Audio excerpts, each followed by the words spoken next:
نظر اور شرمگاہ کی حفاظت کریں۔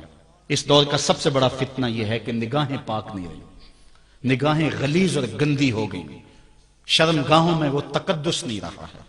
حضور علیہ السلام نے ارشاد فرمایا من زنا زنیا بہی ولو بہی تانے دارے ہی، جس شخص نے زنا کیا یہ عمل اس کے گھر بھی لوٹے گا اگرچہ اونچی اونچی دیواریں کیوں نہیں کر لیتا۔ یہ مکافات عمل ہے۔ گندم از گندم بروئت جو ز جو از مکافات عمل غافل مشو، گندم بوگے تو گندم کاٹو گے، جو بوگے تو جو کاٹو گے۔ نظر کو تقدس دو، نظر کو پاکیزگی دو۔ حضرت لقمان حکیم کہتے ہیں کہ میں کئی نبیوں سے ملا ہوں، کئی نبیوں سے ملاقات کی ہے، اور میں ان سے دو دو چار چار باتیں جمع کی ہیں، اور ان ساری باتوں کو میں نے جمع کر کے 100 باتیں جمع کی ہیں، اور ان کا پھر میں نے خلاصہ تیار کیا ہے۔ ان میں 8 باتیں الگ کی ہیں۔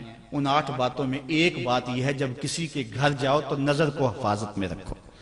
جس شخص کے مہمان بنو، جس کے گھر جاؤ، تمہاری نظر نہ بھٹکنے پائے۔ نظر اگر غیر محرم کو شہوت سے دیکھتی ہے، حدیث میں آتا ہے کل قیامت کے دن جہنم کی آگ سے بھر دی جائے گی، وہ سخت رسوا ہوگا۔ آج میڈیا کی آوارگی اور انٹرنیٹ پہ جو کچھ ہو رہا ہے، ٹیلی ویژن اور سینما جو بدتمیزی پھیلا رہے ہیں، اور موبائل پیکج جس طرح بے حیائی کے جو ہے وہ کیفیات پیدا کر رہی ہیں اور بے حیائی کو فروغ ہو رہا ہے، ہم اس کے خلاف پوری قوت کے ساتھ بند باندھیں۔ اپنی اولادوں کے ہاتھوں سے ناول چھین لو، ان کے ہاتھوں سے جو ہے وہ فلمیں چھین لو، ان کی خلوتوں پہ نظر رکھو اور ان کی حفاظت کرو۔ جس شخص کی نظر پاک نہیں ہے اس کے من میں طہارت نہیں آ سکتی ہے، دل پاک نہیں ہے اس کو جو ہے وہ باطن کا نور نصیب نہیں ہو سکتا۔ وائے قوم کشتائے تدبیر غیر، کارے او تخریب خود تعمیر غیر، از حیا بیگانہ پیرانے کہن، نوجوانہ چوں زنا مشغول تن۔ کتنی حکمت والی بات کہی اقبال نے۔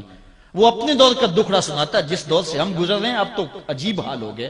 اقبال کہتا ہے یہ جو میرا دور ہے، جوان تو جوان رہے، بوڑھوں کی نظروں میں حیا نہیں رہا۔ از حیا بیگانہ پیرانے کہن، بوڑھے لوگوں کی آنکھوں میں بھی اقبال کہتا ہے حیا نہیں رہا۔ نوجوانہ چوں زنا مشغول تن، اور نوجوان عورتوں کی طرح اپنے تن کے ساتھ لگے ہوئے ہیں، اپنے تن کو سنوارنے میں ہر وقت کنگھی پٹی میں لگے ہوئے ہیں۔ یہ مردوں کا کام نہیں ہوتا، یہ دلیروں اور بہادروں کا کام نہیں ہوتا، یہ عورتوں کے وظیفے ہیں۔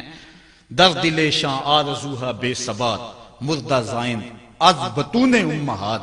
ان کے دلوں میں آرزویں کوئی اور ہی ہیں اور ماؤں کے پیٹوں سے مردہ جنم لے رہے ہیں۔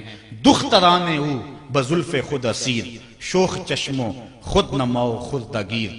اور قوم کی بیٹیاں اپنی زلف کی خود قیدی ہو چکی ہیں اور ہر وقت جو ہے وہ اپنے آپ کو آئینے میں دیکھتی رہتی ہیں۔ ساختہ پرداختہ دل باختہ، ابروان مثل دو تیغے آختہ۔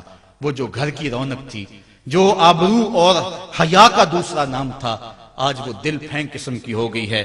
آہ قوم دل سے حق پرداختہ، مرد و مرگ خیش را نہ شناختہ۔ اقبال کہتا ہائے قوم کہ جو مر گئی اور اسے ابھی تک پتہ ہی نہیں چلا کہ میں مر چکی ہوں اور جینے کا سامان نہیں کرتی۔ حضور نے فرمایا ہر دین کی کوئی پہچان ہوتی ہے، میرے دین کی پہچان حیا ہے، اگر حیا نہیں ہے تو دین ہی نہیں ہے۔